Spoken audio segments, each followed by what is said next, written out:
Good day guys! Welcome muli sa Noah's Garage. Sa video ito, meron tayong re-reviewin na Kilat Power Tools. Stay tuned!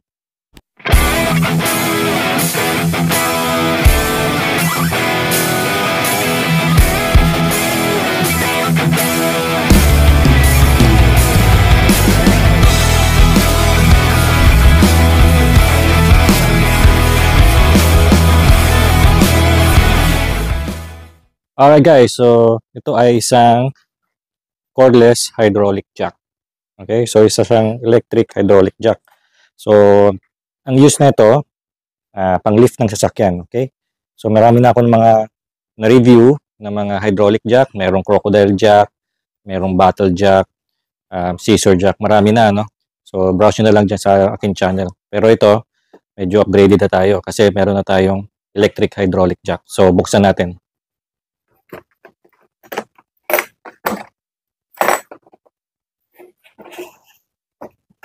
Ayan siya guys.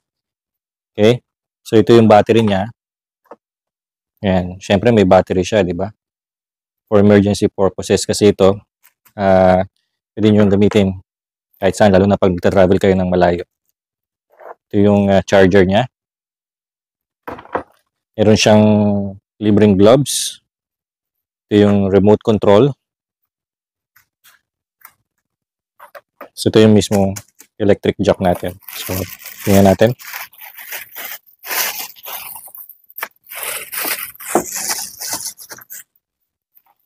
Alright.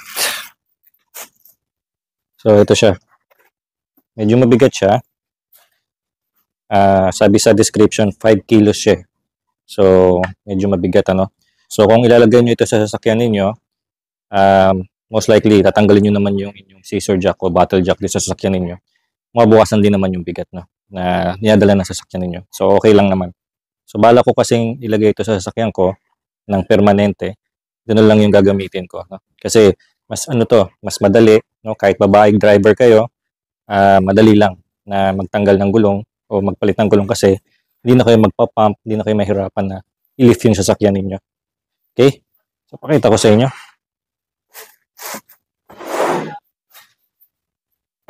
Ayan, so, madali lang naman yung function niya. Pa-power nyo lang. Tapos, ito yung pagbaba, ito yung pagtaas. Okay? So, ang pinaka-minimum niya is 150 mm, no? 15 cm. Pinakamataas naman niya na itaas ay 450 mm o 45 cm. Okay? So, meron din siyang emergency light. LED siya, no? Okay? Ayan. Dito nilalagay yung battery. So, ilagay natin. Mamaya, i-demo natin to guys, no? Ayan. Nag-on na agad siya. Ayan. Power off. Okay? So, ang kaya niyang i-lift guys ay 1 tons hanggang 5 tons. So, ibig sabihin, 5,000 kilos. Mga sasakyan naman ngayon, maski SUV, nasa mga 3,000, 2,000, actually 2,000 to 3,500 kilos lang yan, no? So, mga 3.5 tons. So, kayang-kaya nito kasi ang capacity nito ay 5 tons, no? 5,000 kilos. Okay, so tatry natin to dito sa ating Hyundai Casting, which is mas mabigat kaysa doon sa Expander, no? Mitsubishi Expander. So, taas muna natin, tingnan natin kung gaano siya kataas, ha? Okay guys, so tingnan natin yung minimum height niya. So, tama, no? And nasa 15 cm. Okay? So, itaas natin.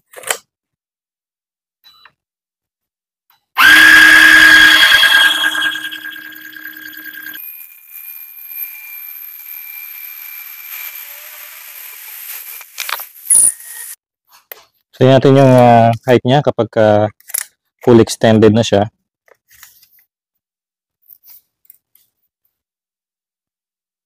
Yan, so nasa 36 cm siya.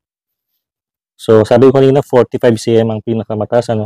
Kasi, natataas ito. Ayan. Natataas pa siya. So hanggang dito na lang siya. Yan. So nasa 40 cm na siya.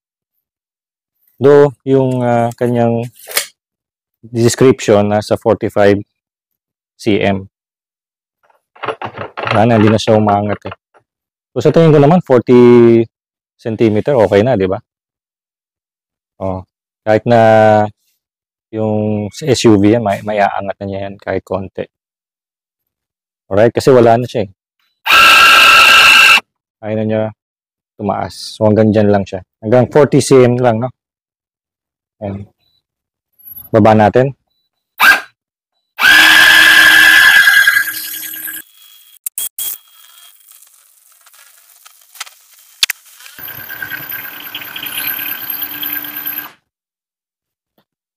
Alright guys, so tandaan natin ano, pinaka-minimum niya 15 cm, tapos ang pinakamataas niya 40 centimeters, no? Pag inangat nyo siya, long press lang ito. Tapos kung gusto nyo na huminto, press nyo ulit. Ganun din sa pagbaba. Okay? Ito yung light. Right? So, check natin dun sa actual. Alright guys, so nandito tayo sa ilalim ng yung die casting. So dito natin siya i-jack. Okay? Yan yung jacking point niya. Masyadong mababa si casting. Yan. Ay nako. Yan lang. Since na hindi siya kasya dito, sa lower arm lang natin siya ilalagay guys, no?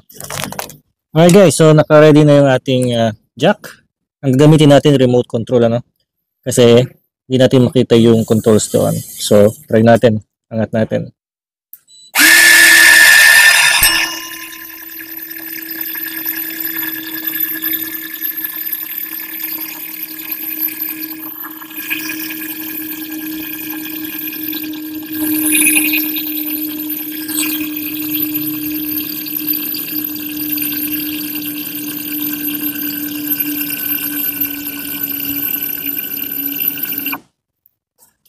Alright, so nakaangat na. Tingnan natin. Yan.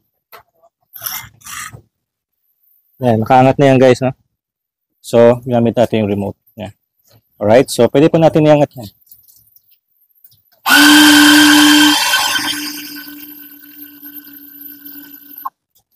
Ayan.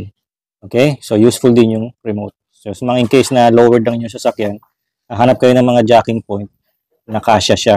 No? Kasi medyo matangkad nga siya, 15 cm siya. Yung pinaka-minimum height niya. No? So ideal ito talaga sa mga expander, no? Sa mga MPV, SUV pickup. Okay? So baba na natin.